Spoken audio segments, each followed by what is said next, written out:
Muy buenas noches, gracias por la sintonía, gracias por estar ahí como cada domingo. Vamos a seguir nosotros presentándole la oferta política, los candidatos a presidente y vicepresidente o presidenta y vicepresidenta, y también, por supuesto, a gente que se está postulando para el Parlamento. Voy a arrancar con una cuestión breve que tiene que ver con números que se dieron a conocer en la semana y que de alguna manera está empalmado con lo que tenemos que considerar a la hora de ir a las elecciones. ¿Qué ofertas hacen con respecto a problemas de fondo? Vos sabés que casi todo lo que se vaya a hacer o se deje de hacer desde el gobierno de turno, tiene que ver con el presupuesto. O sea, el presupuesto define qué se va a poder hacer o no se va a poder hacer. Y nosotros tenemos un presupuesto que es sumamente rígido. ¿Qué quiere decir eso? Que la mayoría de los gastos no se pueden dejar de hacer. Son los gastos vinculados con el salario, con los gastos del personal público y el pago de la deuda. O sea, esas cosas no podés dejar de pagar. Entonces, lo que te queda para hacer las inversiones, para comprar insumos médicos, lo que fuere, es cada vez más poco. Y quiero hablar del problema del funcionariado público. El funcionario público es un trabajador, obviamente. En la administración pública hay gente de primerísimo nivel y hay gente que está ahí solamente porque tiene un enganche político. Lamentablemente, los segundos son mayoría, porque esa es la historia que tenemos en la administración pública. Pero te quiero contar algunas cosas que se hicieron a lo largo de estos últimos años que te demuestran que el discurso político es una cosa y la acción política es otra. Nos dijeron que iban a ajustar de alguna manera los salarios para que empiece a tener lógica lo que se paga en el Estado. Es decir, hay roles que son absolutamente necesarios y hay otros que no. Obviamente tengo que pagarle mejor al que necesitamos. El que no es necesario no tiene por qué ganar. Es decir, tengo que pagar de acuerdo con eso. En el Estado había varios rubros, o sea, como no querían decir públicamente que le iban a aumentar el salario, le inventaban cosas. Bono por presentismo, bono por inseguridad, bono por ayuda familiar, bono por ayuda vacacional y una serie de boludeces como esta. En algún momento dijeron, vamos a generar lo que se llama la matriz salarial, es decir, vamos a sincerar el salario de los funcionarios públicos y va a ser uno solo, es decir, todos los bonos que hoy tienen le vamos a sumar y vamos a hacer un solo salario. Y a todos nos pareció muy bien. Y hace más o menos unos 6 años o 5 años se aplicó la matriz salarial. O sea, sumaron todos los bonos y se estableció un salario. Perfecto. Resulta que ahora el presupuesto de este año tiene en total 9 bonificaciones que se le puede aplicar a los funcionarios públicos. O sea, nos metieron el perro. Además de la matriz salarial, resulta que ahora hay 9 bonificaciones que le pueden sumar y entre ellas están otra vez las consabidas ayuda vacacional, ayuda familiar, presentismo, inseguridad, bla, bla, bla. Además, y esto es mensual, estamos hablando de bonificaciones mensuales, además le pueden incluir hasta 5 bonificaciones anuales. Es decir, nos metieron el perro y lo que tuvimos es un aumento de salario disfrazado como matriz salarial. Pero ahí no termina la cosa. Hablando con quien fue ministro de Hacienda, Manuel Ferreira, sobre justamente esto, que decía él, esto es una farsa, pero además, ¿por qué se inventan estas bonificaciones? Y acá vienen problemas de fondo que hay que resolver. Me decía él, el funcionario público promedio cobra 0 de su salario porque tiene tantas deudas asumidas que se le descuentan del salario que al final no cobra. Se inventó para que puedan cobrar esta farsa, demandas de prestación de alimentos. O sea, funcionarios que tienen una demanda de la esposa o del marido se tramita ante la justicia porque vos sabés que la prestación alimentaria tiene prioridad. Entonces, cuando se le paga el salario, primero se descuenta la prestación alimentaria. La demanda está inventada porque es para que pueda cobrar un salario. ¿A cuánto asciende la deuda de la administración pública, de los funcionarios? Según Manuel Ferreira, está entre 1.500 y 2.000 millones de dólares. O sea, calcular la tentación del funcionario que tiene que manejar dinero público y tiene una deuda feroz y cobra cero en este momento. A esto sumarle ese pillaje que se sigue dando. Y te quiero dar un caso nomás que se registró en esta semana y que realmente es el nivel de miseria al que podemos alcanzar los seres humanos. Resulta que personas sin ninguna discapacidad consiguieron un certificado en el que se dejaba constancia de su supuesta ceguera. Y con ese certificado falso entraron a instituciones públicas y usaron un cupo que hay en el Estado para personas con una discapacidad. Es decir, alguien que ve perfectamente entró, por ejemplo, en el Instituto de Previsión Social dentro del cupo para personas que no tienen visión. O sea, fingieron ser ciegos para poder entrar en el Estado y no solamente se roban dinero público por el salario, le sacan un lugar a alguien que sí tiene una discapacidad. Y ahí nos enteramos que hay personas con discapacidad que lleva años intentando entrar en el Estado dentro de ese cupo, pero el cupo está lleno. ¿El cupo está lleno con qué? Con gente sana, con gente que no tiene una discapacidad, pero que consiguió un espacio dentro del Estado merced ¿a qué? A sus contactos políticos. Y cierro con esto. En teoría, todo esto debería poder solucionarse con una reforma de la administración pública.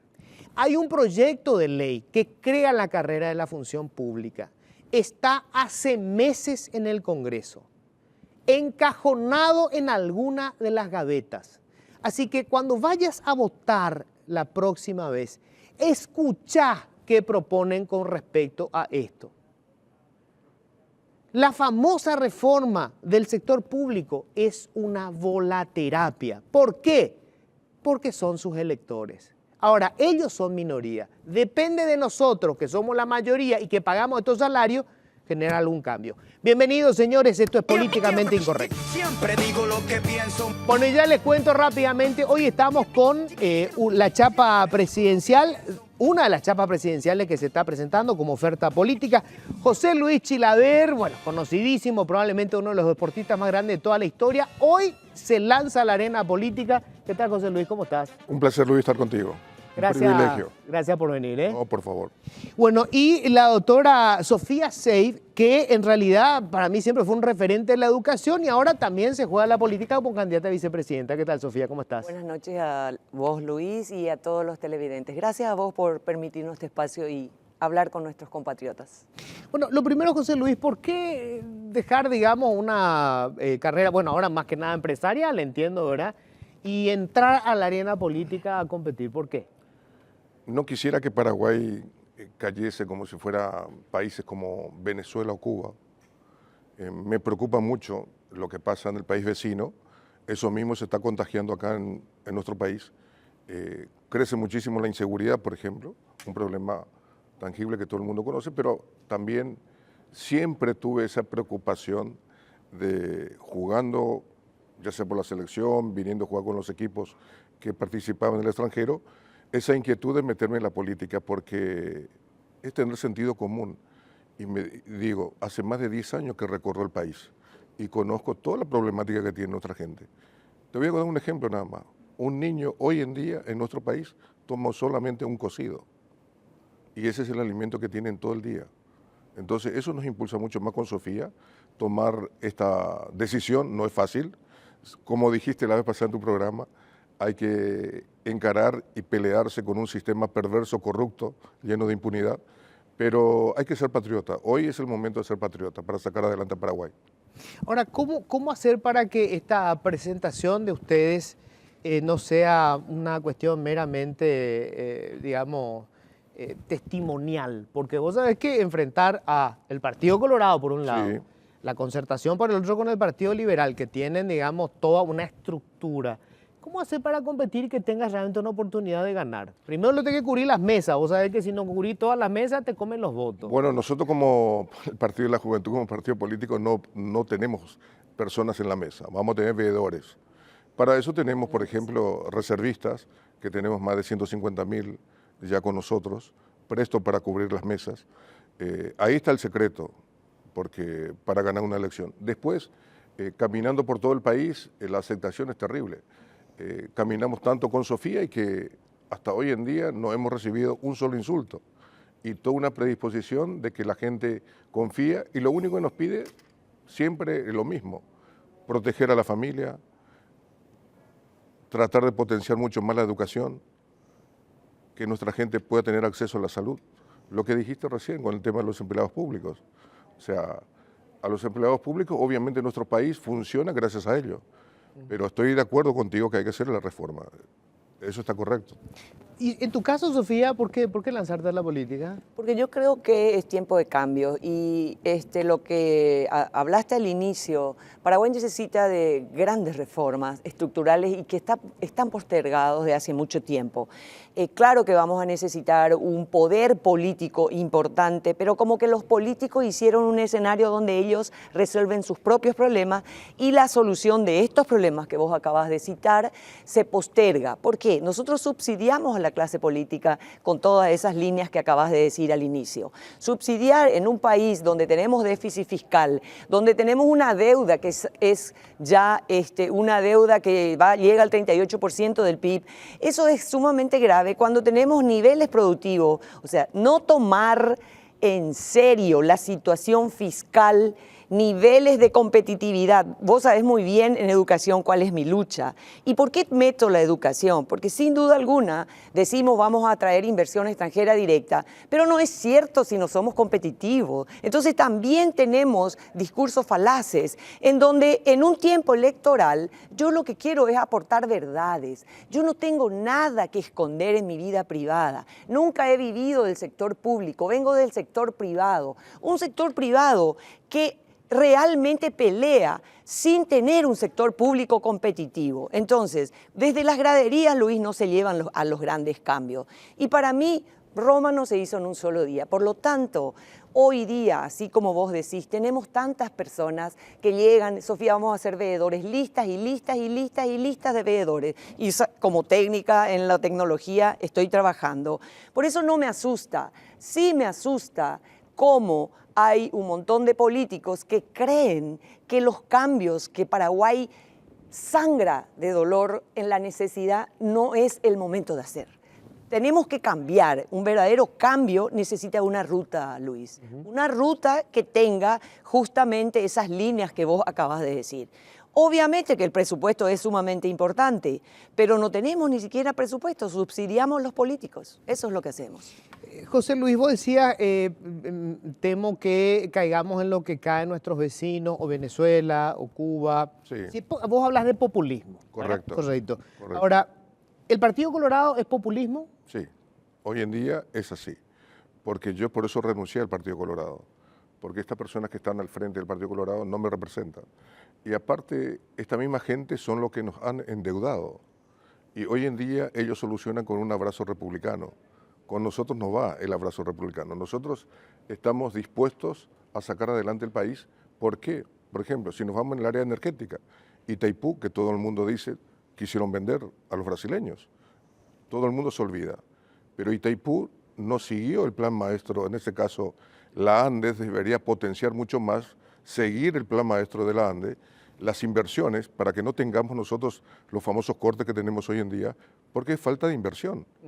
Ahora, a ver, ¿y la concertación también es populismo? No tengo dudas que es así. La concertación siempre ha sido una farsa, lo mantuve, y también hay que tener en cuenta de que son globalistas. O sea, nosotros sabemos los problemas que tiene Paraguay y nosotros mismos vamos a solucionar. Dinero sobra, Luis. ¿Sabe lo que falta? ¿Qué es globalismo? ¿A qué te referís cuando son globalistas? No, porque en definitiva ellos tratan de copiar lo que ocurre en Europa, ¿entendés? Por el globalismo, en el sentido de que tratan de copiar. Vamos al sistema de la famosa transformación educativa, Sí. que discutimos tanto. Sí. ¿Para qué vamos a discutir? ¿Por qué vamos a pelear entre nosotros? Si hay una diferencia, tratemos de solucionarla. Si yo fuera Mario Dago Benítez, le devuelvo el dinero y punto, y todo en paz. ¿O te referías a la donación europea? Claro. ¿O crees que detrás de esa donación hay una intención de meter una agenda oculta de la Unión Europea? Yo no sé si hay una agenda oculta o no. Lo único que te voy a decir es que tanto Horacio Cartes y Marito firmaron la Agenda 2030. Sí. O sea, si uno lee a profundidad, no dice las palabras claves que muchos buscan. Lo que tenemos que entender, y para mi gobierno es prioridad, a mí personalmente la ideología de género, matrimonio igualitario no es prioridad para mí. Prioridad es que la gente pueda comer, la gente que está pasando hambre hoy en día. ¿Pero vos crees que hay una agenda oculta y que van a querer meter eso en la educación? Mi preocupación pasa por la Comunidad Europea, que ahora por lo menos ya he visto que le sancionaron, por ejemplo, a Ecuador por deforestar muchos kilómetros de bosques y que no le van a permitir a la Comunidad Europea vender sus productos por 15 o 20 años, ¿ok? Y ahora dicen que vienen por nosotros. ¿Por qué? Porque dice que Paraguay es el país que mayor contamina el planeta. Eso es ridículo, por la cantidad de cabezas de ganado que tenemos. Entonces, hay muchas cosas que hay que leerlo a profundidad y que por ahí mucha gente no entiende. También proteger. Paraguay debe recuperar su soberanía. Hoy en día Paraguay, por lo menos nuestro presidente Mario Benítez, participó en la reunión en la CELAC, en Argentina. Él se dedicó a hablar de Venezuela, pero nuestros vecinos nos están exigiendo cobrar un peaje. Hay que defender a Paraguay. Por eso digo, tenemos que ser patriotas. Y entre todos tenemos que sacar adelante, Luis. A ver, Sofía, me gustaría saber tu opinión. Vos estás muy en el tema de educación.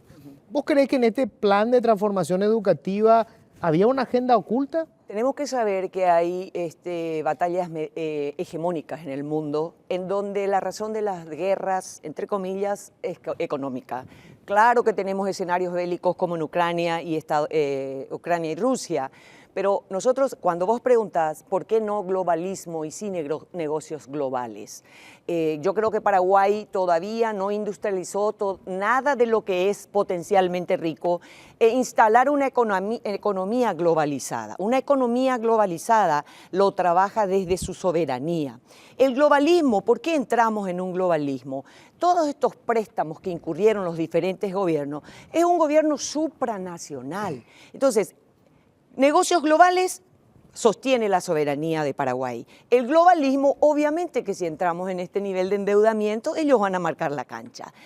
Y el progreso contra el progresismo. El progreso es lo que nosotros estamos muy acostumbrados en el sur, de trabajar a través de emprendimientos y construir nuestras vidas desde lo individual, manteniendo la soberanía individual.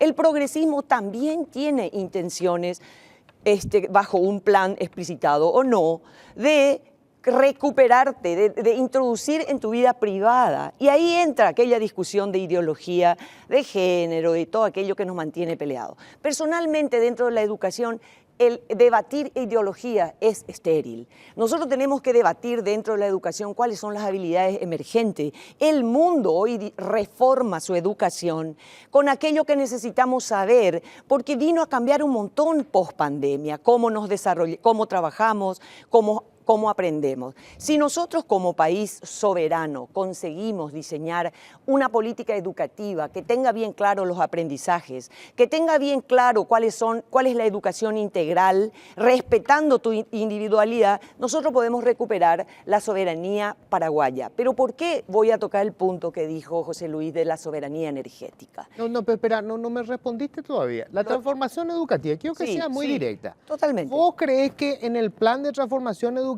hay una agenda oculta?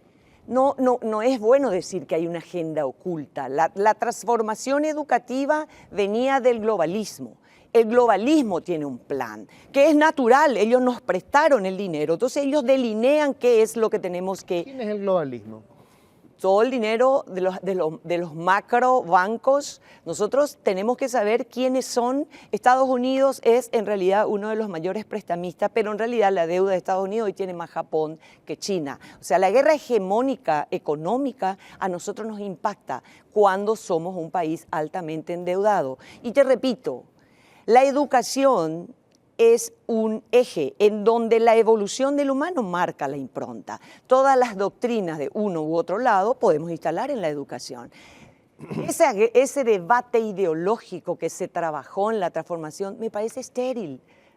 Y si vos me decís, ¿tenías miedo, Sofía? Claro que soy conservadora y tengo miedo de que vengan aquí en pro de respetar, vengan a enseñarle a mi nieto a los 3, 4 años que él se puede sentir lo que quiera si es hombre, si él quiere ser mujer. El género para mí es lo natural. ¿Vos crees que todo eso estaba en la transformación educativa?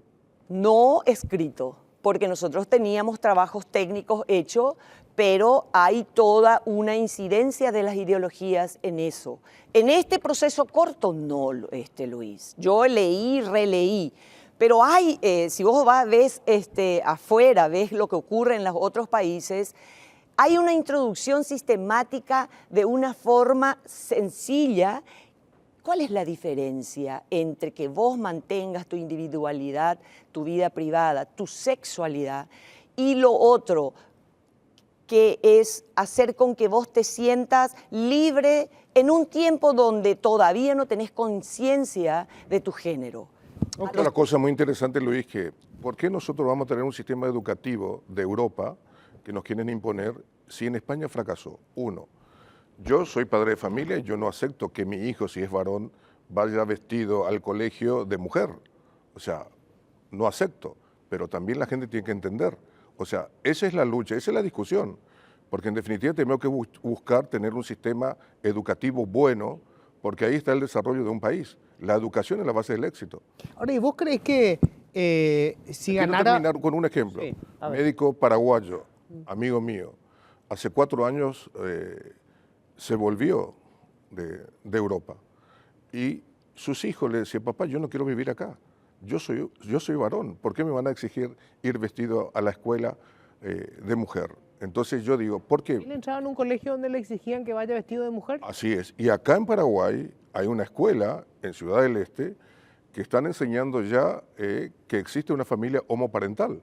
Y Ciudad del Este no está en Brasil, no, Ciudad del Este es territorio paraguayo. Por eso el ministro y toda su gente, ellos tienen un discurso realmente nefasto, mentiroso, y no concuerdo con ellos. No hay que mentirle a la gente, hay que decirle la realidad.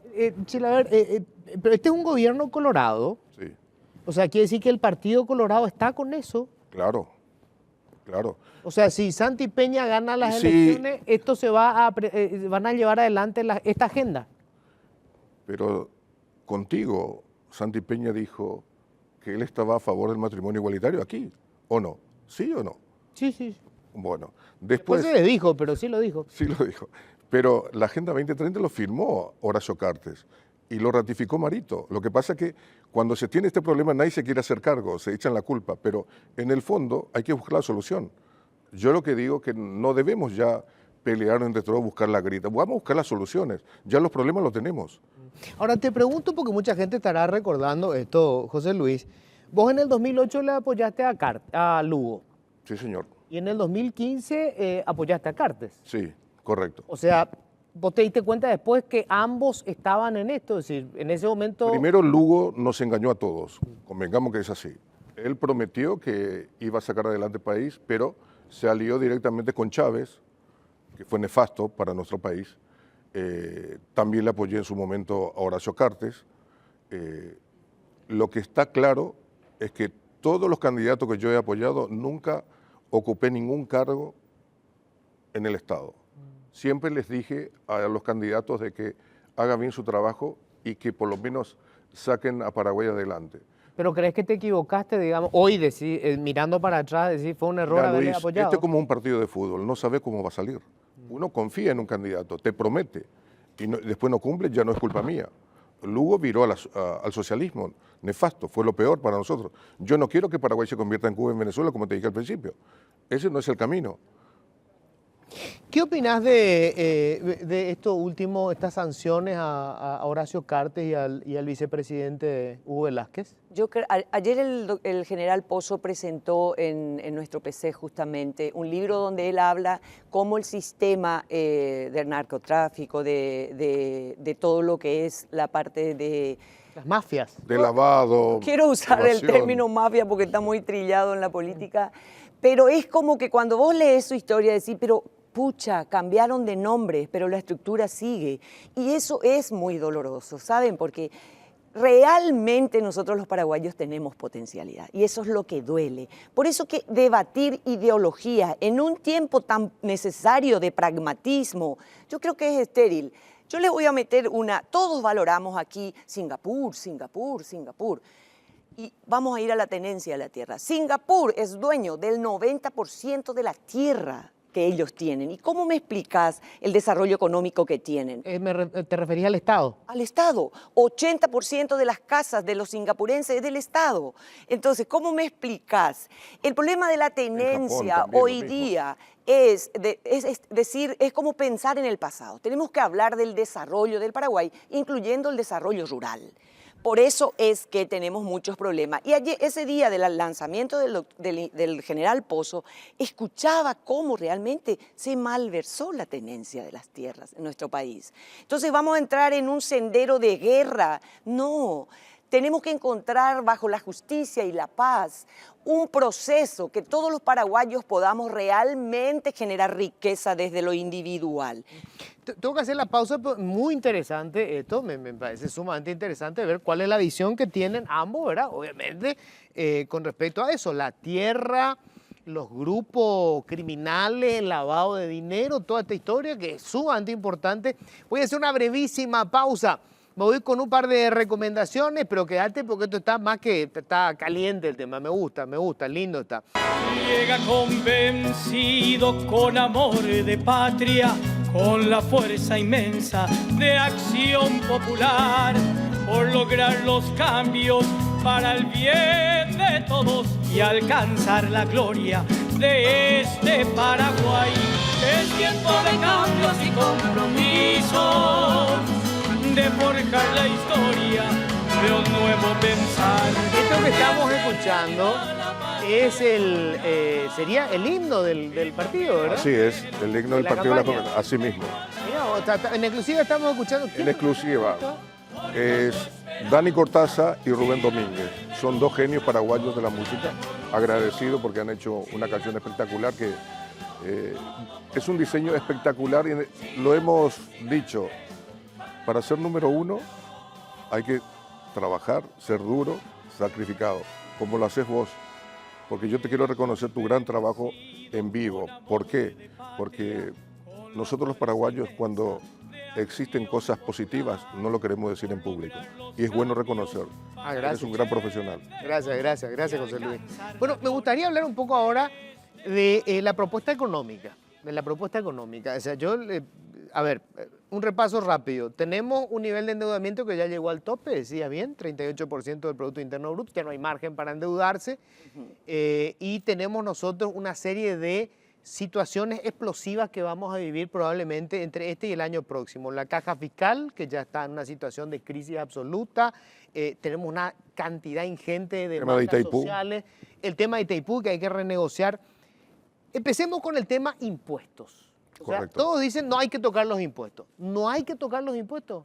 Yo creo que prioridad para nosotros es no tocar los impuestos, buscar una figura para bajar los impuestos. Eso hemos hablado ya con nuestra gente en la economía y hay posibilidad de bajar porque yo creo que la clase media baja necesita el oxígeno para sacar adelante nuestro país. Son las personas que más sufren y nosotros vamos a estar abocados para darle solución. ¿Bajar los impuestos? Bajar una gran parte del impuesto, sí, correcto. Y eso, bueno, pero ¿y cómo compensar? Porque ya tenés hoy un problema de déficit, no te alcanza la plata. Sí. Bueno, el diseño, perdón, José Luis, el diseño que el equipo económico, nosotros somos muy de equipo.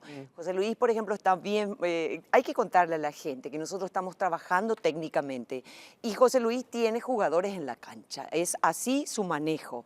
El equipo económico, José Luis maneja muchísimo la parte eléctrica, a mí me meto mucho en salud y educación porque estamos metiendo telemedicina, tecnología en aula, todo es un proyecto escrito y debatido, no debatimos nada que no esté escrito. Ahora, en la parte económica, esta semana justamente, hemos encontrado la necesidad de reducir el impuesto a la clase media, a los emprendedores, para hacerlo más competitivo. No olvidemos que la fiscalidad está amenazada por una cuestión también de la economía subterránea. ¿Cuándo vamos a transparentar eso? Porque vos mismo decís que el presupuesto es la principal herramienta política. Si yo ahora tengo déficit en la entrada, ¿qué hacemos cuando me entra poco? Ajustamos. Y vos estabas hablando de diferentes salarios. Hay gente que tiene 3 millones, hay 70% del empleado público que gana mal. Hay una proporción grande, como bien lo dijiste, pequeña, como vos le dijiste, gana muy bien. ¿Qué ocurre entonces en una casa? Yo como mamá, cuando me va a entrar menos, por el gasto. Voy a ver un poco cómo hago por el gasto, porque es necesario converger ese déficit fiscal que tenemos. Es un peligro que tenemos porque hay que apalancar los pagos de las deudas. Entonces, si yo logro, y hay una parte que podemos tener el dinero, uno, recuperar soberanía energética para recuperar soberanía financiera, porque ahí hay dinero. ¿Se malversa ese dinero? Totalmente. Hay un acuerdo. ¿Dinero de tipo, decimos? Hay un acuerdo Ahí está. de dos expresidentes, hoy uno asume, país vecino, y en el cual Paraguay hoy no explota ese acuerdo. O sea que Paraguay si le vende a Brasil a precio de mercado, obviamente ingresaría millones de dólares a Paraguay. Pero es una cuestión de las negociaciones, hay que ser vivo, hay que ser patriota. Yo creo que eso debemos utilizar. Después, también tenemos un sistema ya para poder implementarlo, para recaudar mucho más acá. Es un sistema europeo que no está, porque todo el mundo habla del contrabando del cigarrillo, del azúcar, pero hay muchas cosas, como manifestó Sofía, del mercado subterráneo, que muchos no pagan impuestos y hay que ajustarlo, y de ahí se genera el dinero.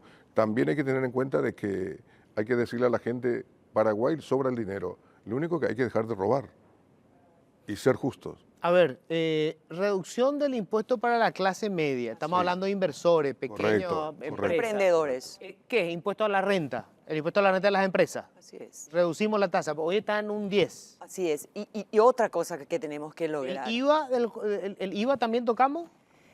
Depende de qué se logra financieramente apalancar con esa entrada de reducir, porque el objetivo de reducir a la clase media es hacerlo más competitivo. Claro, claro. Porque nosotros decimos, si No la es recortar por recortar, sino No, por claro. Totalmente, También- no, porque la política energética, que bien lo explica José Luis, es el eje de nuestra política de industrialización, que no obedece solamente a reducir la importación. Vamos a producir ya con la agenda paralela para apalancar la exportación. Entonces, todo este sector que no tenemos ni siquiera datos ciertos de emprendedores. ¿Cuántas empresas murieron en tiempo pandémico? Microempresas. No tenemos cuántas reactivaron. No tenemos números. Lo que sí tenemos es un empleo precario y un subempleo y que no está, hablamos de la informalidad. Entonces, ¿por qué toqué temas que se retroalimentan? Porque si yo tengo una política de reducción de impuestos, eso va a ser un incentivo para que te formalices, ¿sí o no?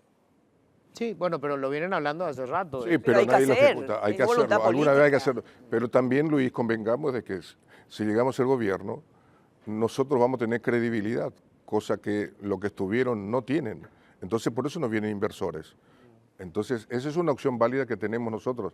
Tenemos países amigos que están ávidos de venir a invertir en nuestro país. Ahora, ¿y vos crees que podés sacarle a Brasil lo que todavía ninguno de estos gobiernos pudo? Es decir, que podamos nosotros vender nuestra energía a precio de mercado. Claro, existe el convenio que se firmó, Lula-Lugo. correcto. Entonces, debemos aprovecharlo. Y si no nos dejan venderlo a precio del mercado, bueno, que nos deje vender a los países vecinos. A ver, como dijo el presidente Bukele de El Salvador, ahí en la reunión que tuvieron, y le dice, nosotros somos un país pequeño, pero déjenos desarrollar, queremos ser como ustedes, queremos ser potencia. ¿Por qué ustedes no quieren pisar siempre? Bueno, hay que decirle a Brasil, hay que decirle a la Argentina no nos puede cobrar peaje por la hidrovía, ¿ok? Eso es libre. Entonces, por eso te vuelvo a decir, hay que ser patriota, hacernos respetar, pero realmente el desarrollo nuestro está en la parte energética, también dotar de tecnología a nuestro país. Por ejemplo, en el área de IPS, por ejemplo. Todo el mundo habla de que IPS es lo peor, y para nosotros IPS es lo mejor, y vamos a recuperar IPS. ¿Sabes cómo? Poniéndole trazabilidad. Por ejemplo, si los laboratorios tienen que entregar 10.000 aspirinas, me entregan 100, pero cobran por 10.000. Es imposible. Y sabemos quiénes son todos los personajes que se enriquecieron con IPS. Por lo menos hay una carta orgánica. Si llegamos a ser gobierno, nosotros lo vamos a ejecutar.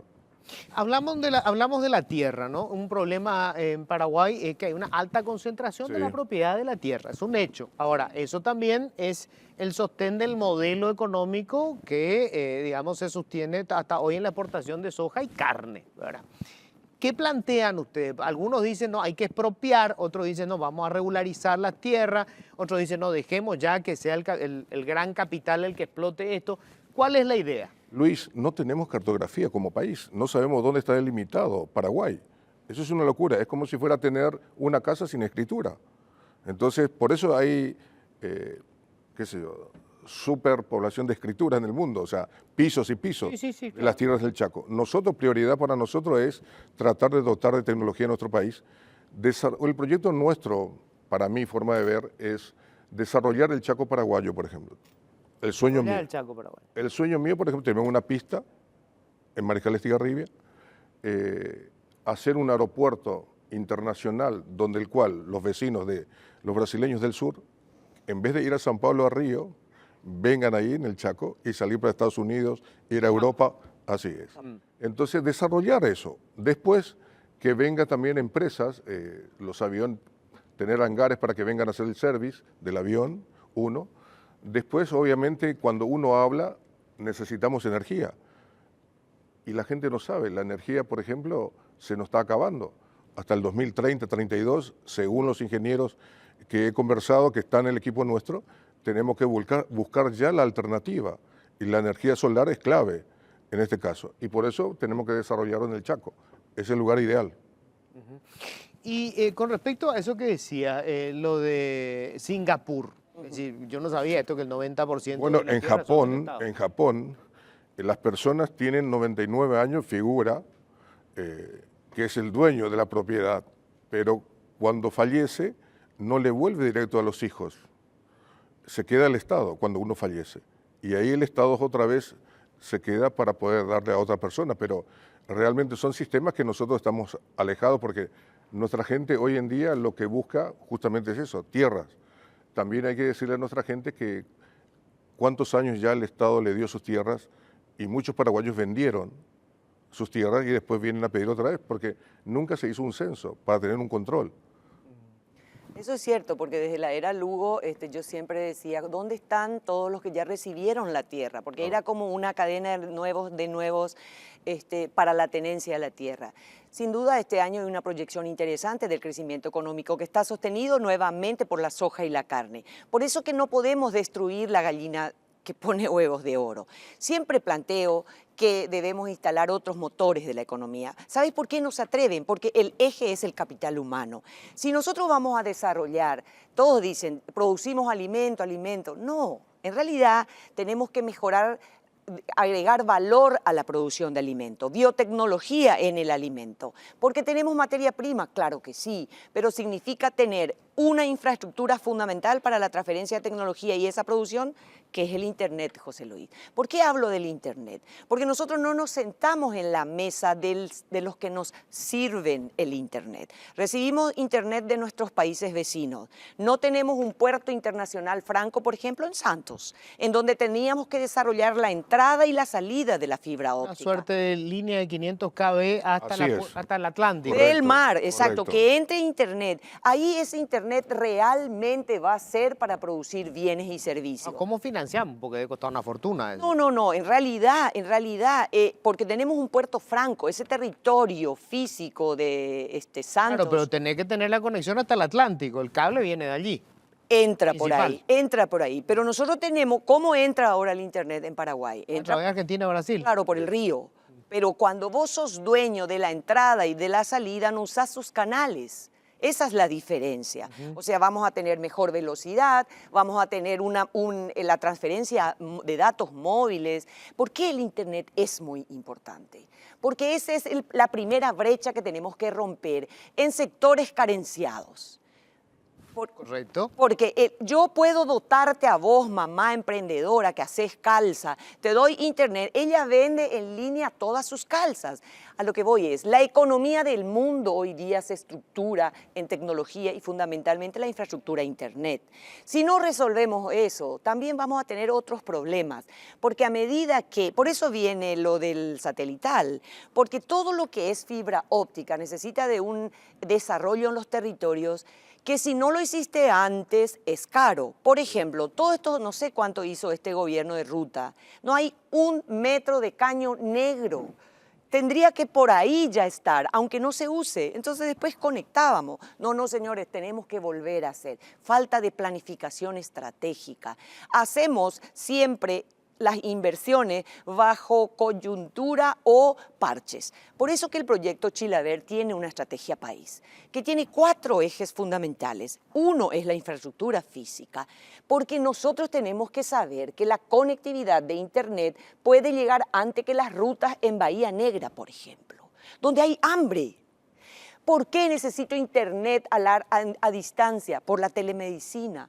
Iniciamos incipientemente y en forma la transmisión de una imagen para que aquí en un centro de mayor complejidad se pueda diagnosticar. Se cerró todo. Vos no sabés la telemedicina en países pobres cómo está generando inclusión, cómo en países pobres la educación a distancia con un APK, y vos sabés que eso hace rato lo hago, hacemos aprendizaje a distancia personalizado con un APK, gente, no es solo con tu dispositivo. O sea, tu hijo va a tener a distancia un aplicativo que le va a ayudar a aprender a leer y a comprender. Okay. Esa es una brecha terrible que seguimos teniendo. Clarito, Internet. Ahora, algo que te quiero preguntar, José Luis, que es una cuestión clave. Sí. ¿Taiwán o China? Hoy se está discutiendo esto. Nosotros tenemos una relación diplomática de largo tiempo con Taiwán, lo cual significa que no podemos tener una relación diplomática con China. Yo creo que Paraguay, primero, no hay que enemistarse con Taiwán, porque es un país que siempre confió con nosotros, es un hermano. Hay un problema, obviamente, entre ellos, que deberán resolver ellos, pero yo siempre pienso de que Paraguay no se puede dar el lujo de no tener relaciones con China continental. ¿Por qué? Porque si nuestros vecinos lo tienen, ¿por qué nosotros vamos a quedar atrás? Lo interesante es que siempre hay que tener en cuenta de que hay que aclararle a la gente de China de que Paraguay es libre, soberano, que el sistema que ellos utilizan no tiene cabida en Paraguay, porque todos los países que ellos pusieron pie terminaron mal. O sea, relaciones diplomáticas con China, pero sin romper con Taiwán. Correcto, así es. Me encantaría. Habría que hablar, hay que negociar, pero ¿por qué nosotros nos vamos a meter en un problema entre ellos? Yo no soy de eso de que me tengo que casar con uno. Paraguay no se puede, te vuelvo a repetir, no se puede dar el lujo de no tener relaciones con China, como tienen los otros países. Los beneficios que tienen los otros países. Te nombro Argentina, Brasil, Uruguay. O sea, Uruguay, claro. Bueno, Uruguay se quiere... Quiere un acuerdo de libre comercio, con lo cual sería fantástico. Estaría abriendo el Mercosur. Otra cosa que te quería decir, Luis. A mí me duele que siempre cuando hace más calor se corta la energía, la luz. Y la ANDE tiene un plan maestro genial que lamentablemente nunca se sigue. Por ejemplo, desde el 2000 a 2008 hubo solamente inversión de $50 millones, ¿okay? Anual. De ahí en más hasta el 2020, una inversión de $200 millones. Los últimos 3 años de Marito se llegó a 300 millones. Y en realidad necesitamos, por 10 años, una inversión de 6.500 millones. Si nosotros tenemos energía siempre, que no se corta, van a venir los inversores acá en nuestro país. Entonces, y ahí desarrollar la zona de Alto Paraná, la zona más carenciada, sería fantástico. Pero dinero hay. El mundo le quiere prestar dinero a Paraguay. Por eso te dije al principio, lo interesante es que hay que dejar de robar y ser nacionalistas. Tenemos un país maravilloso. Producimos alimentos, tenemos energía limpia, tenemos agua, tenemos sol todo el año. O sea, entre todos tenemos que luchar, potenciar mucho más. Y el secreto está también que tenemos gente maravillosa, gente humilde, recorriendo todo el país, el cariño de la gente. Y lo único que te pedí, te vuelvo a repetir, es proteger la familia. No quiere que dejemos que se destruya la familia. Y nosotros en eso estamos. Y muchos nos dicen, pero ustedes en las encuestas, cuando uno mira, pareciera que no existimos. Nosotros le decimos que las encuestas, realmente la mayoría de nuestro país están manipuladas, uno. Segundo, nosotros ya hemos ganado la elección. ¿Por qué? ¿Por qué hemos ganado? Porque nosotros somos la única opción de cambio en nuestro país. Nosotros no estamos contaminados. No somos narcos, evasores ni lavadores. Quiero hablar del tema de la seguridad. O sea, es una de las cuestiones que le preocupa a la gente. ¿Qué cambios harían ustedes? Nosotros hoy tenemos una policía sumamente contaminada de corrupción.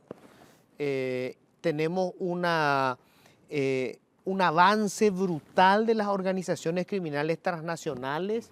Ya están instaladas en nuestras cárceles, el PCC, el Comando Vermelho, y hoy aparecemos ante la imagen mundial como una de las principales zonas de lavado de dinero del planeta. ¿Cómo encaran este problema? Bueno, yo lo estoy sufriendo, el de la parte de la justicia. La justicia no funciona. O sea, hoy tenemos una justicia selectiva. Te digo por qué yo lo estoy sufriendo. Porque el presidente de la Conmebol, Alejandro Domínguez, me denunció por difamación, injuria y calumnias. Le presenté todas las pruebas y el juez me condena por difamación. Y difamación se entiende decir falsedades en contra de una persona. Yo dije verdades y con pruebas. Entonces, tenemos una justicia selectiva. Y peleo porque cada día los clubes en Sudamérica, fundamentalmente acá en Paraguay, cada día están más pobres y están deteriorados. Hoy tenemos un torneo de veteranos en nuestro país, Luis, es una pena, porque no se le da cabida a los jóvenes. Bueno, ¿y qué haces con esa justicia? Pero justamente ahí lo que tenemos que cambiar, sentarse a hablar con los ministros y también con los partidos políticos. Si ellos no están de acuerdo, no quieren abandonar, bueno, haremos una situación, una figura, utilizar una figura para que ellos den un paso al costado, cambiar a los ministros de la Corte. Para mi forma de ver, sería lo ideal. ¿Por qué te digo esto? Porque me duele como paraguayo que Fretes y su hijo no estén presos. Me duele, te digo, como paraguayo, como ciudadano, porque los diputados se abroquelaron y lo protegieron. Es imposible limpiar así fácilmente nuestro país. Ahora, ¿cómo hacer para...? Mira que en el pasado, Nicanor Duarte Frutos, con un mismo discurso, obviamente con argumentos, porque es real, el Poder Judicial es el que tenemos, se pulverizó, ese fue el término que usó la Corte, y cambiamos 6 por media docena. Porque Claro. los que entraron respondieron a los que estaban en el poder. Pero en turno. justamente responden otra vez a los políticos. Sí. Entonces, eso es lo que tenemos que cambiar. ¿Cómo lo hacemos? Sencillo, te lo digo. O sea, que debemos sacar el jurado de enjuiciamiento y el Consejo de la Magistratura. Se termina. Los 3 poderes tienen que ser independientes. Ahora, esa es una reforma constitucional. Correcto. Hay que buscar. O sea, vos vas a plantear, digamos, si sos presidente, en los primeros años, reforma constitucional. Totalmente de acuerdo. Y Totalmente eliminamos esta figura. Correcto. Los 3 poderes tienen que ser independientes. ¿Y que los políticos no tengan más... ¿Cómo elegimos jueces? Y por eso, justamente, hacer elecciones como debe ser y que cualquier ciudadano que tenga capacidad, sea abogado, sea profesional... Se tenga candidate. también- Correcto. Y votamos así como elegimos presidente y vicepresidente. Correcto. Sería lo mejor. Sería lo mejor. Porque hoy en día lo ponen a dedo. Porque ¿es así o no? Sofía. Ya que ustedes tocaron la inseguridad desde el punto de vista organizativo, yo estoy comprometida a tocar la inseguridad como un problema social. Nosotros tenemos un país sumamente empobrecido. No estoy justificando la delincuencia, no estoy justificando. Pero ¿para qué están las instituciones si no conseguimos hasta hoy día, por ejemplo, una red de protección para niños callejizados, para niños que trafican, para niñas que están violentadas en las calles? Nosotros tenemos un país donde no le vemos a la clase excluida.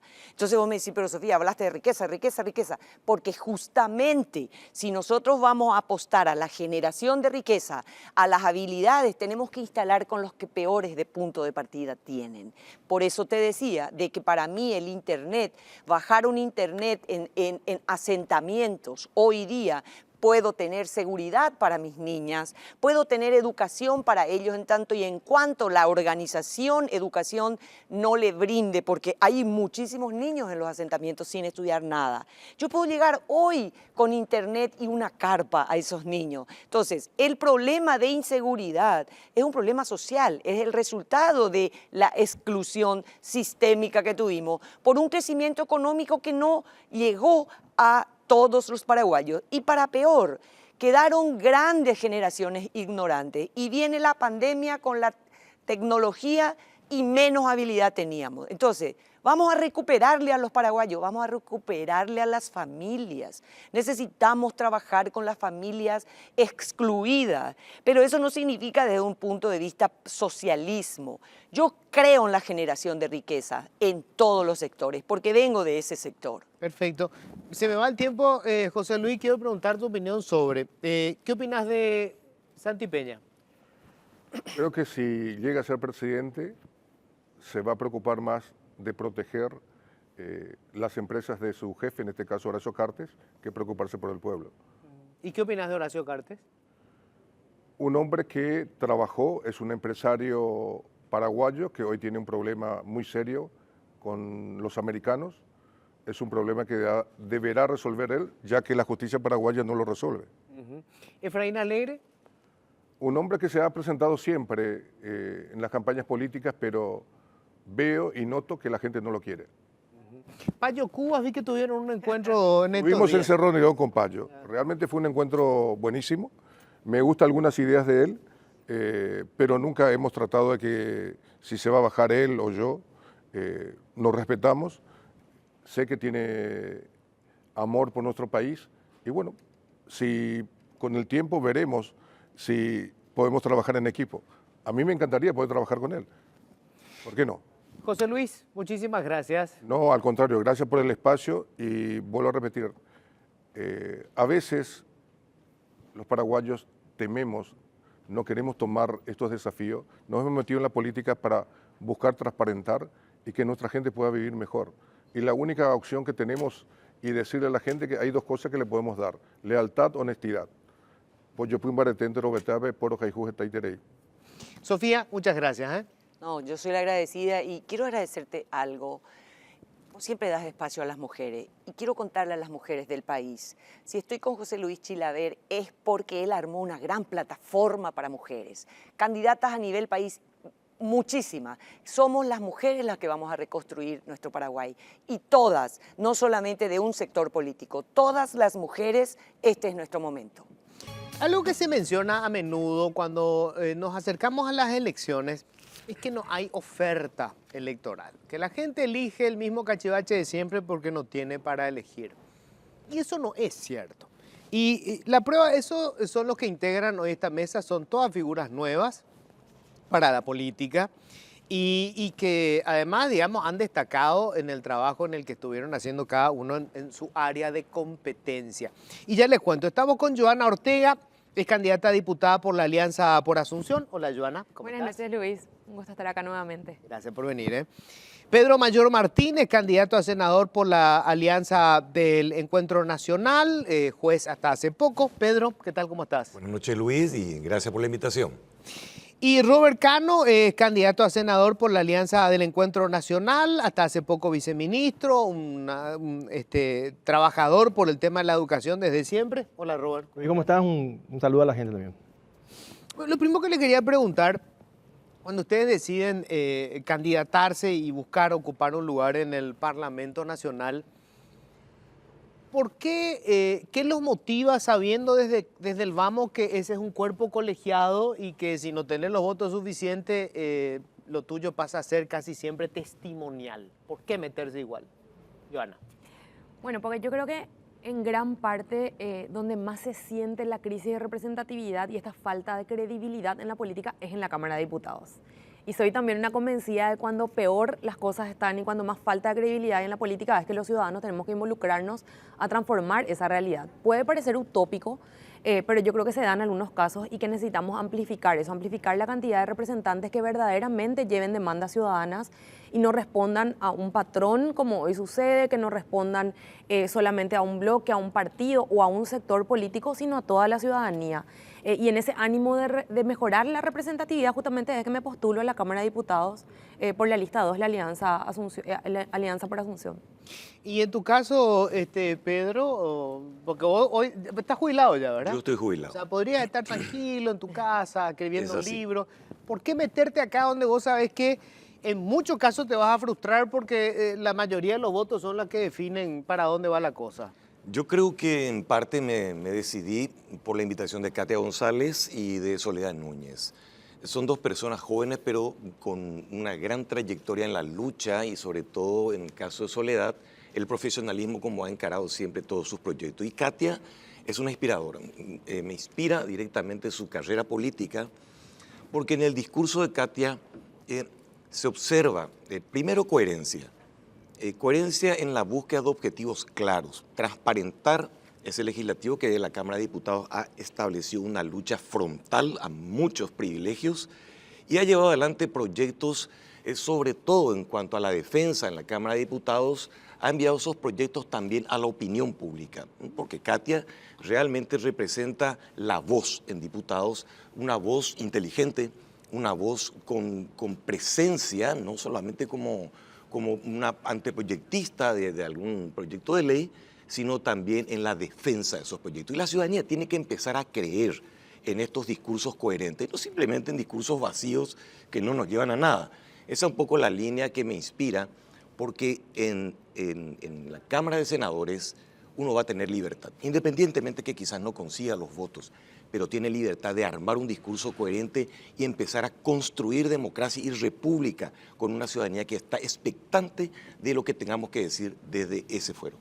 Y en tu caso, Robert, que yo supongo que ya vendrás de algún sabor agridulce de tu paso por el Ministerio de Educación, porque con tus mejores intenciones, pero digamos no pudiste hacer gran cosa, obviamente Sí, porque sí, no eras el número uno. Y me tocó la pandemia también, de paso. Sí, realmente mi paso por la gestión pública me permitió sentir esa bestia por dentro, llamémosle la que es la función pública, y veía desde ahí básicamente lo importante que sería también articular lo que es el Ejecutivo con el Legislativo. Lastimosamente el Legislativo está secuestrado por poderes económicos, por poderes políticos o intereses personales inclusive, ¿verdad? Entonces, y uno ve periodo legislativo tras periodo legislativo una especie de degradación de la gestión y la capacidad de conectarse con la gente, de los legisladores. Entonces, inspirado en eso justamente y con la trayectoria que todos tenemos, todos aquí los que estamos aquí presentes tenemos una trayectoria de vida que de alguna forma es nuestro capital y ponemos al servicio de la gente todo el esfuerzo, toda la vida que hemos puesto en servicio de las personas para poder hacer del legislativo por lo menos un lugar donde un grupo de gente, y ojalá que más gente se sume, pueda contribuir con su genuino interés en mejorar las condiciones de vida de la gente en un legislativo mucho más cercano a la gente y que proponga realmente soluciones a sus problemas. ¿Usted siente que hay una suerte de regresión en el debate con todos estos discursos casi oscurantistas, las agendas secretas, hay un discurso antiderechos así como muy fuerte? ¿Usted siente que estamos ante una suerte de regresión en la forma, en el modelo democrático que intentamos llevar adelante? Yo creo que sí, Luis. Primero porque esto se me parece mucho a algunos procesos judiciales en los cuales se han impulsado persecuciones desde el ámbito del Ministerio Público. Y claro, cuando uno está escuchando un debate o está escuchando alegatos del Ministerio Público, la defensa para su presentación es vacía en muchos casos. Entonces, como que acá escuchamos discursos que son bastante vacíos, porque todo es, no, que no estoy de acuerdo con algo, pero estimo que podría haber algo detrás. O sea, el discurso nunca es directo, nunca describe a cabalidad el pro o la contra que puede llegar a tener un proyecto en cuanto a una idea, para que la gente comprenda. Porque si voy a basarme en especulaciones, si voy a basarme en conjeturas que no tienen base sólida, entonces puedo inventar cualquier cosa. Exacto. Puedo llegar a decir que realmente los sunitas y los chiitas también están detrás metidos porque están teniendo grandes inversiones. O sea, puedo hacer cualquier vaipé con tal de ofrecerle a la ciudadanía una manipulación que nuevamente tiene por objeto tocar corazón o tocar un modelo cultural. Entonces, acá muchos de esos discursos que yo sí sostengo que son populistas van a la emoción de la gente, a este modelo cultural. Entonces impactan y crean fantasmas, crean temores, miedos en la gente para tratar con ello de granjearse esa opinión como los grandes defensores de la sociedad. Entonces, si yo me posiciono como defensor, pero mis argumentos son vacíos, porque no puedo contrarrestar una sólida posición de algún proyecto, pues entonces soy populista. Y eso es lo que está pasando. Eso un poco desde el espectro de la izquierda política es como más notorio, ¿no? O sea, digo, como víctimas de la construcción de estos fantasmas, ¿no? A ver, esto vimos en toda la región, Luis, en los procesos electorales en las últimas regiones. Discursos realmente vacíos de contenidos, vacíos de propuestas también, porque hoy la política se trasladó a quién puede pagarse, en Paraguay en particular, a quién puede pagarse una banca y no a quién tiene las mejores propuestas. Bueno, y vemos hoy todo con esto de la agenda globalista o la agenda 2030 o la antitransformación educativa por los cucos que instalan, una cantidad de noticias falsas que se van instalando. como decía Pedro, sin realmente un argumento sobre la mesa, intentan manipular bastante y vimos que esto pasó en otros procesos electorales. Hay una preocupación, sin embargo, yo creo que también hay una ansia de cambio, ¿verdad? Yo siempre prefiero el lado del optimismo, decir, hay una ansia de cambio desde donde se ve que este es como el último manotazo ya del que se está por ahogar, por desviar verdaderamente cuál es el debate que hoy tenemos los paraguayos y paraguayas, que tenemos que decidir el próximo 30 de abril qué modelo realmente queremos para nuestro Estado, qué modelo queremos para nuestro Parlamento. Y ahí yo, un poco conectando con lo que decía antes de la crisis de representatividad o la falta de credibilidad en la política, es peligroso lo que pasa con nuestra democracia, Luis, porque todo esto permea, porque además los partidos han dejado de poner sus mejores propuestas para el Parlamento, sobre todo para la Cámara de Diputados, donde más vemos esa degradación de representación y de debate, ¿verdad? Antes los partidos proponían sus mejores intelectuales para la Cámara de Diputados y la Cámara de Senadores. Hoy eso se esfumó y simplemente se sustenta en quién puede pagar una banca, quién puede pagar una campaña. Y bueno, ahí ya entra la mano también del narco, del lavador de dinero, sosteniendo eso. Hoy vemos con evidentes sobornos dentro de la Cámara de Diputados, con diputados que tienen sueldos paralelos. Y es verdaderamente peligroso. Entonces, ese es el verdadero riesgo que vamos a correr el próximo 30 de abril, no la transformación educativa, o sea, hay una idea de instalar algo por fuera de nuestra cultura. Yo creo que por ahí un poco va la cosa. Robert, supongo que vos observaste como un espectador de lujo porque estaba ahí donde se estaba discutiendo Claro, el y tema. lo que noto con mucha tristeza es que son elementos distractores. Elementos que de repente, como decía Pedro, despiertan emociones y desvían de temas que son realmente trascendentes. Eso es lo que pasó realmente, ¿verdad? Se crea una situación, un tema que es bastante polémico y no se habla de lo que realmente es importante. El país tiene y enfrenta en los próximos años decisiones sumamente difíciles. Mencionabas vos en el anterior bloque el tema de la caja fiscal, por ejemplo. O sea, son temas fundamentales y ese es uno de los temas. Estamos entrando en años críticos donde nuestra realidad demográfica se va complejizando y vamos a tener que tomar decisiones que no son para nada populares. Son decisiones difíciles y va a llegar el momento de que, ya sé que no es políticamente correcto decirlo, pero vamos a tener que ajustarnos los cinturones porque si seguimos haciendo lo que hacemos hasta ahora, con ese nivel de libertad en la toma de decisiones sin que haya un plan definido, un norte que apunte a un objetivo bien trazado, este país tiene muy difíciles, el futuro que espera a la siguiente generación, nuestros hijos, va a ser sumamente complicado. Ahora, ¿cómo esperan ustedes llegar? Porque hay una realidad, el tema de la plata, lo que estaban diciendo, ¿verdad? Primero, la estructura de los partidos grandes. Segundo, la plata. O sea, acá la campaña se manejan con plata. ¿Cómo creen ustedes que tienen alguna posibilidad de entrar? En mi caso, y creo que también el caso de los que nos acompañan en la mesa, primero, la trayectoria como capital humano, que es fundamental para nosotros por lo menos. Claro, el dinero no es nuestro fuerte. Tratamos de contar con las colaboraciones, donaciones, el fundraising que hacemos. Vamos por la vida tratando de, con creatividad, tomar el espacio que tenemos, ¿verdad? Hoy las redes nos brindan esa oportunidad. Hay que reconocer que llegamos a mucha gente a través del WhatsApp, que tiene cerca de 90% de utilización en parte en Paraguay, y esa es una vía de llegada. Tenemos las demás redes sociales y sobre todo lo que hacemos es generar espacios de debate. Ya no podemos hacer el territorio que le llamamos una campaña, ¿verdad? Visita casa por casa. Recuerdo en la época de Filisola fue lo que le llevó finalmente a ganar las municipales. Hoy tenemos un voto duro con el cual no contamos en muchos casos, pero de hecho hay votos colorados y liberales que hoy se acercan y nos contactan. Nos gusta tu perfil, nos gusta su perfil y vamos a votar por usted. No solamente yo, sino nuestra familia. Esa campaña por las redes es fundamental, porque también la campaña tiene que tener contenido. Nosotros no podemos vender un discurso vacío y el mayor contenido que tiene nuestra campaña es la trayectoria. O sea, nosotros empezamos a trabajar, en mi caso, la conexión con el sistema de justicia. Y el sistema de justicia es clave. Entonces, mi eje es interceptar la ruta a la impunidad. Y para ello tenemos que trabajar el legislativo con diputados, con senadores, para empezar a revisar las leyes que hoy existen, Luis. Porque muchas de estas leyes que existen fueron diagramadas por esquemas de corrupción para granjearse justamente la impunidad. O por lo menos para granjearse una pasantía muy leve en las cárceles o en el sistema penitenciario. Además de eso, hay leyes que generan la imposibilidad de persecución. Y estamos trabajando en la inhabilitación. Un funcionario público tiene que ser inhabilitado si fue sorprendido en actos de corrupción. Y una gradación de 5 a 30 años, vamos a decir, ¿cómo vamos a graduar?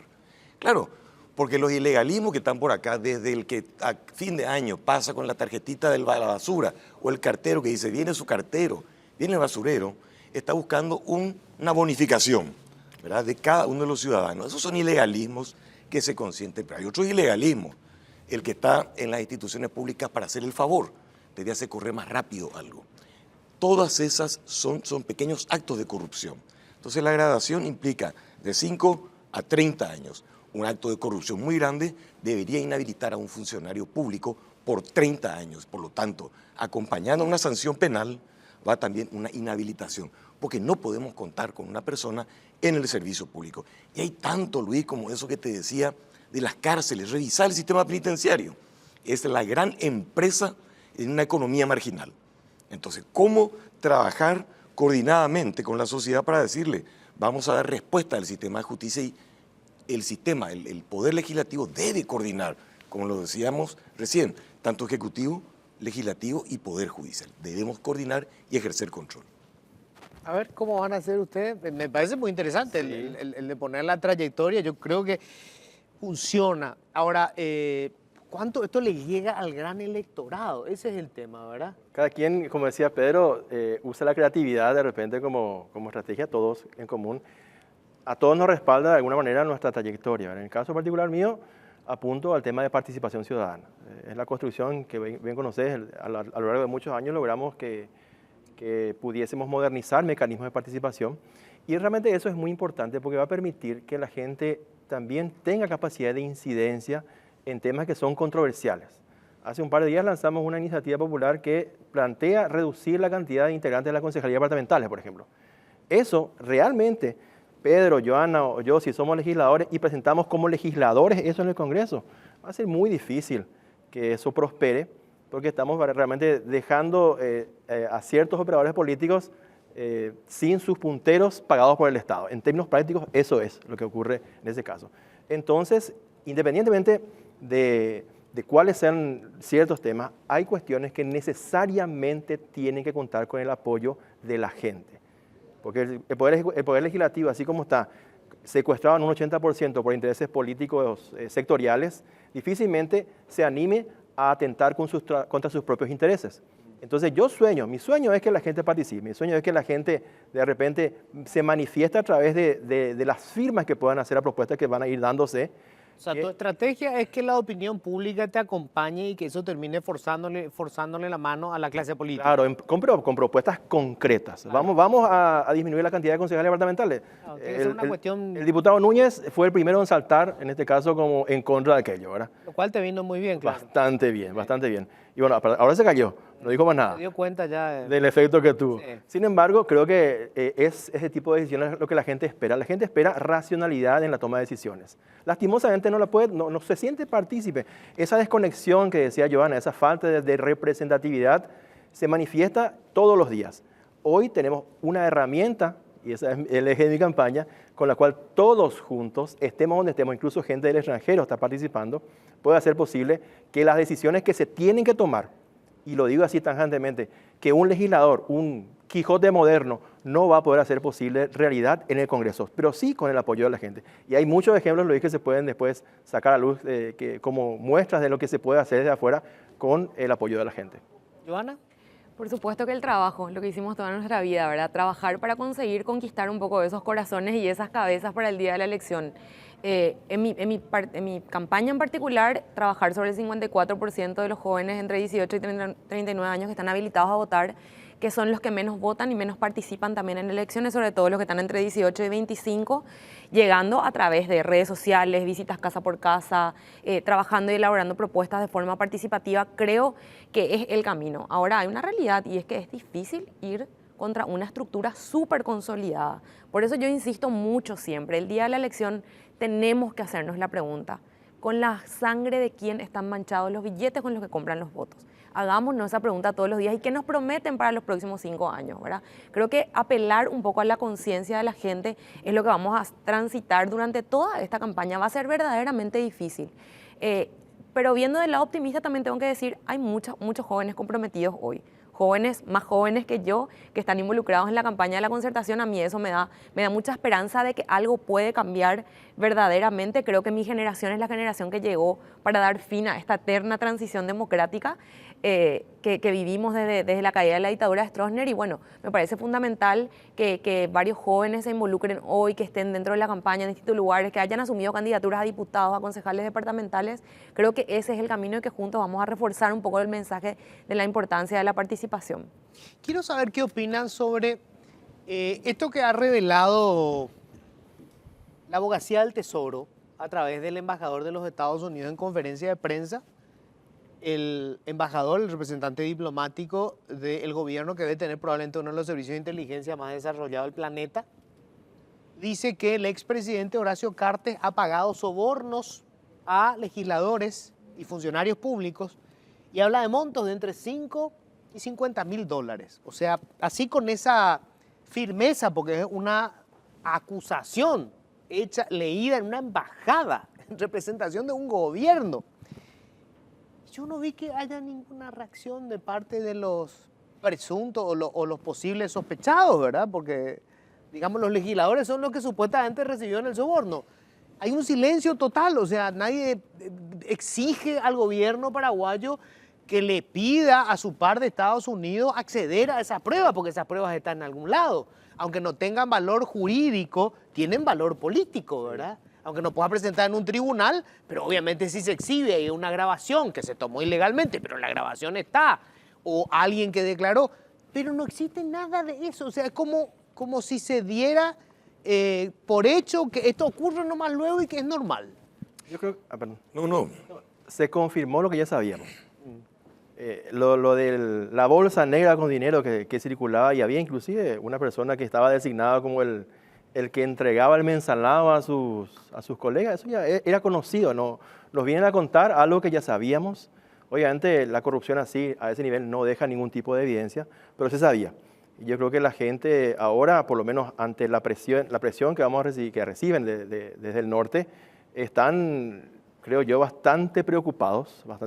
Y lo que yo temo es lo que suele pasar siempre, es que comiencen a inventarse otro tipo de discursos distractores para sacar del foco este tema, y es lo que va a pasar, para que de repente la gente no comience a cuestionar. Estamos entrando en los 90 últimos días de campaña, ¿verdad?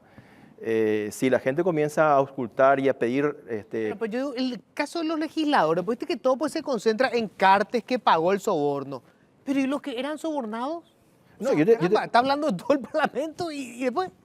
Y sí, sabíamos, o sea, se sabía que en el legislativo circulaban sobresueldos. Eso lo sabíamos. Ahora, vos a lo mejor te escuchaba, te llegó a vos también. No, claro, es Vox Populi. Vox Populi. Pero si un gobierno dice, a ver, convengamos que son bastante más rigurosos los estadounidenses para este tipo de cosas. Si el Departamento del Tesoro va a sancionar, tiene elementos probatorios que le acercó su servicio de inteligencia. Y elemento probatorio no es un chisme. Tiene que tener una grabación, un documento, algo hay.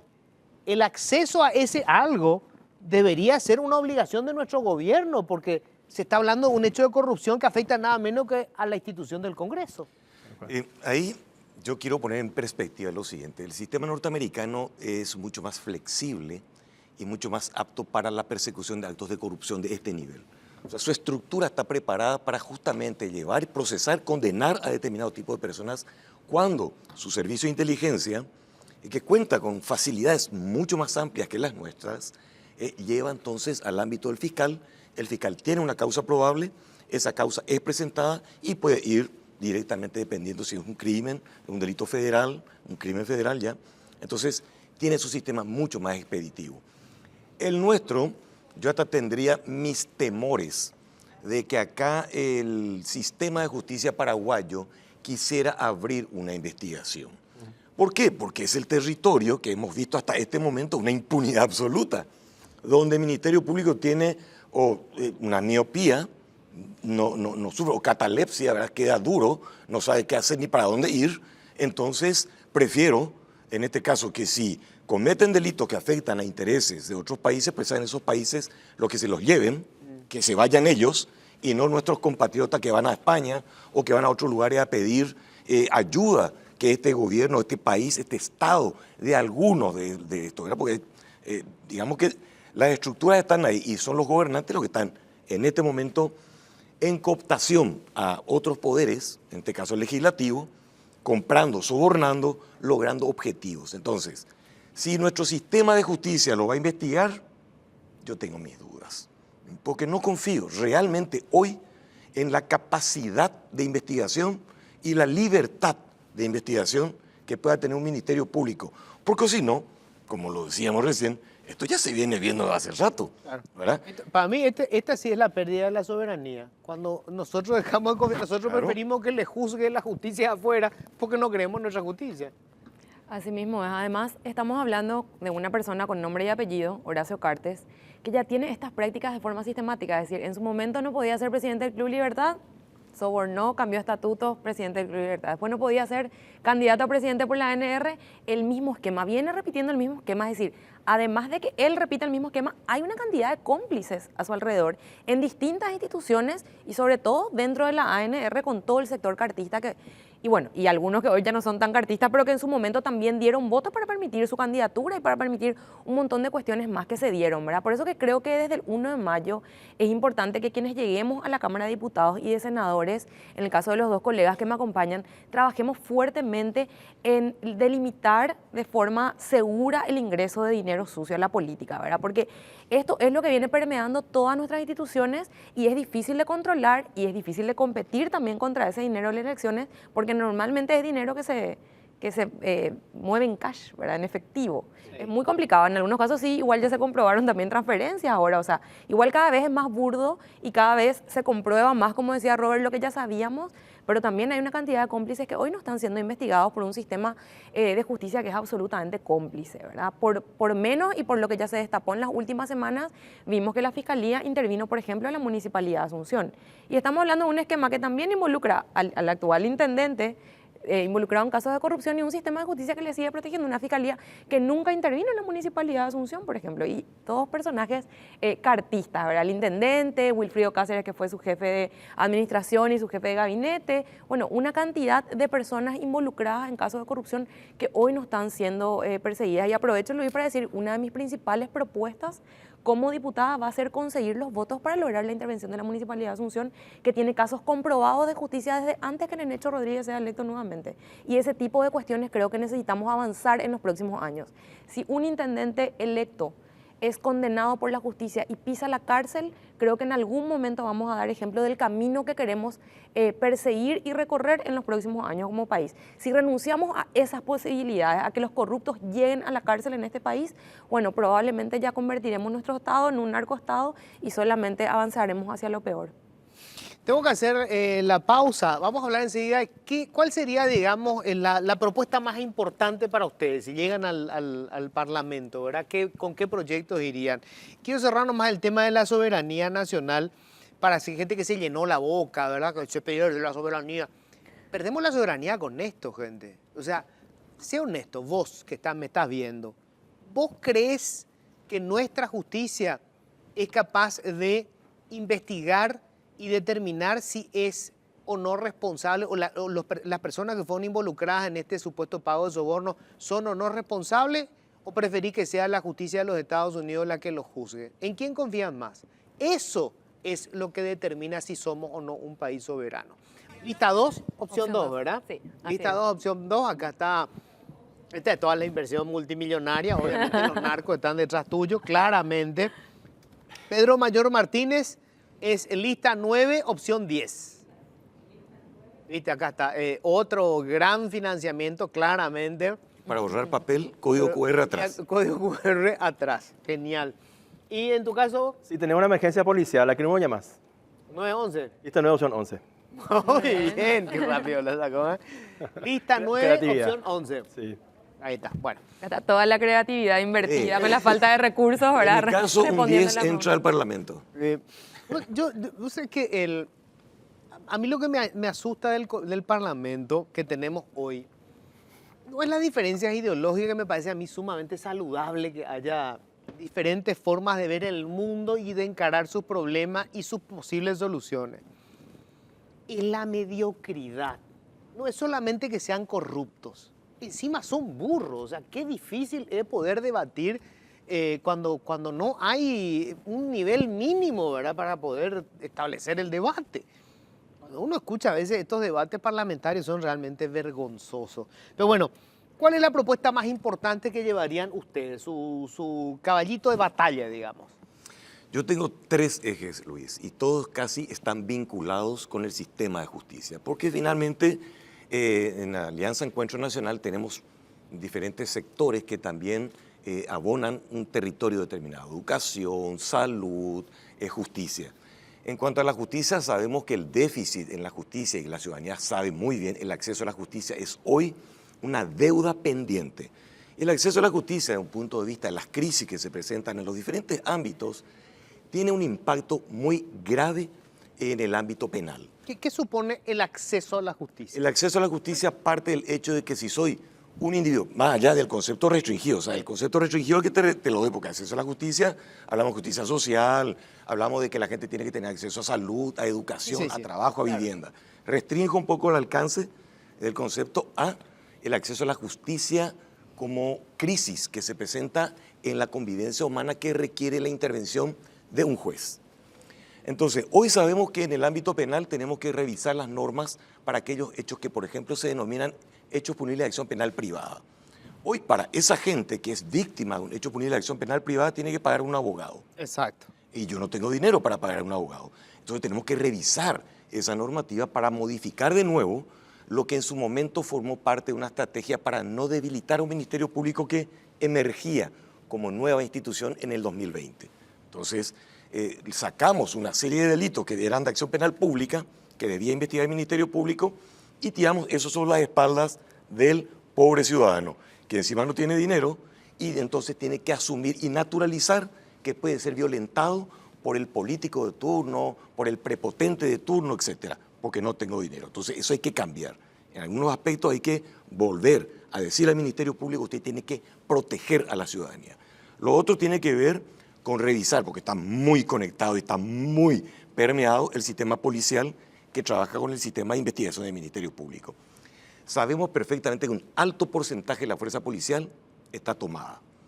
De hecho, estamos viendo hoy que Dalia, y yo estoy absolutamente seguro, se pasea por el país, porque es más fácil pagar corrupción en Paraguay que pagarla en Brasil o en Argentina, donde los servicios de inteligencia funcionan para cumplir con la ley. En nuestro caso, seguramente estará por aquí.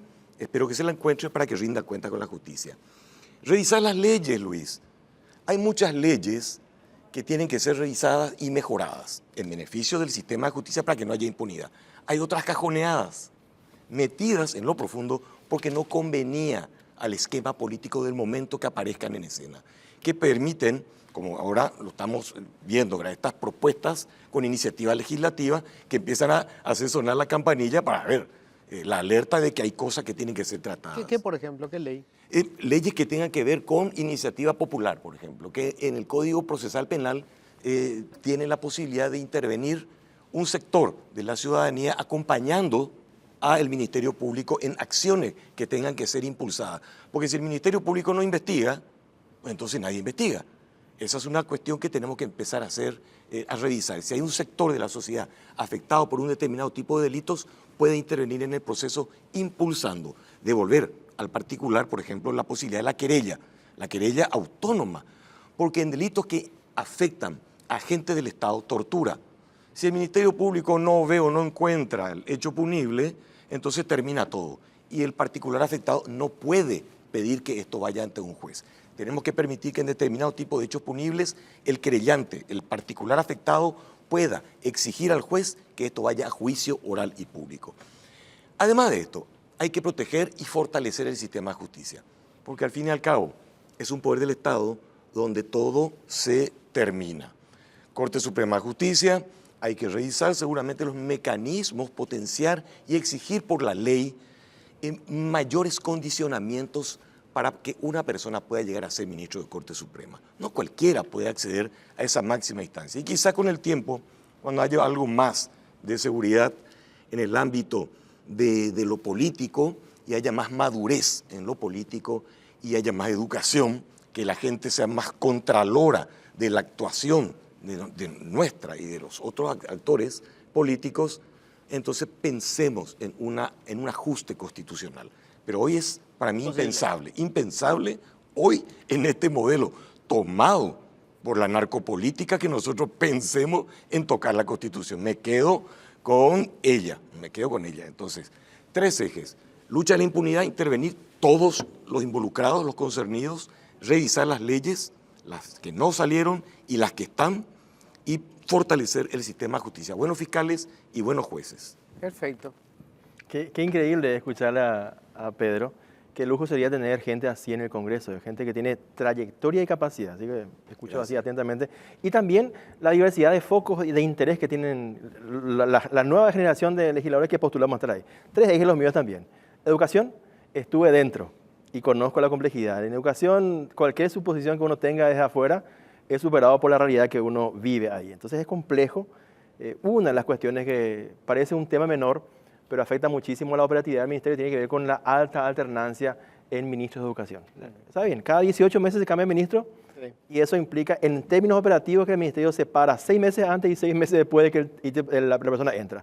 Entonces, operativamente el ministerio de los 5 años estará 2 años operando, porque quien asume la cartera ministerial se cree fundacional y cree que la educación comienza con él. Entonces, hay mucho que hacer en materia legislativa que permitirá al ministerio tener esa dinámica de esa operatividad. Siempre solíamos decir cuando estábamos en el ministerio, que un ministro no tan bueno, pero por 5 años continuados, puede dar mejor resultado que 5 ministros buenos cada un año. Claro. ¿Entiendes? Eso es una de las ideas. La otra tiene que ver con la primera infancia, los grandes olvidados de este país, ¿verdad? Muchos de los males que hoy estamos viviendo en el país tienen que ver con los problemas que en la niñez fuimos descuidando, ¿verdad? Pero hoy sigue teniendo una deuda pendiente y muy grande con la niñez, principalmente la población en situación de pobreza. Estamos hablando de que cerca del 40% de los nacimientos en Paraguay de todos los años, son 60.000 nacimientos al año, se dan en hogares pobres. Y eso implica una desventaja terrible para el niño o la niña, porque no tiene la culpa de haber nacido donde nació, pero comienza muy en desventaja, y esa desventaja puede llegar a perpetuarse y la brecha se aumenta por el resto de la vida. Hay muchas cosas que se pueden hacer poniendo foco en primera infancia, porque justamente eso apunta al fortalecimiento de paraguayos como generación. Queremos dar nacimiento a una nueva generación de paraguayos, independientemente de cuál sea la cuna en la cual nacieron. Tercer eje tiene que ver con el presupuesto. Decía un líder centroamericano que la plata alcanza cuando no se roba, ¿verdad? Y uno ve que realmente por todos lados levantas una piedra y encuentras un punto para optimizar. Pongo un ejemplo que puede ser polémico, pero tremendamente polémico. Tiene que ver con la pensión a adultos mayores. El país invierte más o menos, distribuye cerca de 220 millones de dólares al año a los adultos mayores. La ley es clara. El beneficiario es aquella persona adulta mayor, 65 años o más, que está en situación de vulnerabilidad. Cuando uno analiza las estadísticas del INE, del Instituto de Estadística, ve claramente que hay personas que pertenecen al quintil más rico, y al cuarto más rico y al tercer más rico, que están fuera de ese foco, cuyas familias reciben pensiones de adultos mayores. ¿Eso por qué? Porque en la asignación de los beneficiarios entra la mano perversa de la política partidaria. Y ahí le tenés es una forma de ganar fidelidad, el hecho de dar a personas a las cuales le estamos pagando la peluquería, en tanto le dejamos de lado a adultos que realmente necesitan.